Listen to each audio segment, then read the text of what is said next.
Të rinjt shqiptar të arrestuar në Britaninë e Madhe thuajse çdo ditë kanë qenë kryefjala e mediave britanike në lidhje me veprimtaritë e tyre kriminale, veçanërisht në fushën e drogës. Lidhur me këtë situatë, avokati Naim Hasani thotë se nga 10.500 të burgosur në Angli, 1.200 prej tyre janë shqiptar. Mbi 1.200 qytetarë shqiptar vuajnë dënimet në burgjet britanike. Mbi popullimi i burgjeve mbetet një problem i madh për qeverinë. Para disa kohësh, autoritetet britanike ndërmorën një hap të tillë ku të burgosurit mund të liroheshin më herët nga burgu.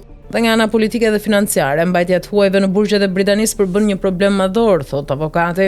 Më tek ky i fundit shton se prej 2023-shit ligji në Angli thotë se nëse hyn në Britani në thyerje të urdhrit për depërtimin pas një vepre kriminale, duhet të rikthesh në burg dhe të vuash jo vetëm dënimin e parë, por edhe dënimin për thyerje të depërtimit, dënim ky që varion deri në 5 vite burg. Javën e kaluar 145 shqiptar u arrestuan në shtëpi bari, u sekuestruan 45 milion pound lëndë narkotike. Ky është një alarm që shqiptarët merren me vepra të tilla kriminale, thot Hasani.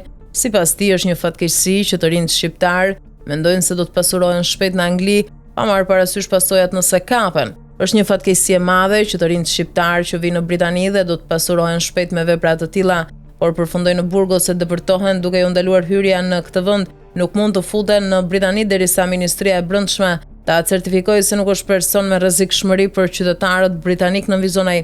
Në fund bisedës Hasani thotë se edhe trafikantët nëpërmjet inteligjencës artificiale bëjnë montazhe sikur janë lehtësuar procedurat për qëndrimin në këtë vend. Trafikantët me anë të inteligjencës artificiale montojnë intervistat që japim ne, duke thënë se ligjet kanë ndryshuar dhe janë lehtësuar procedurat për qëndrimin, por janë lajme të rreme për të inkurajuar njerëz të dëshpëruar, pasi ligjet sa i përket azilit dhe emigracionit dita ditës ashpërsohen më shumë, përfundon avokati.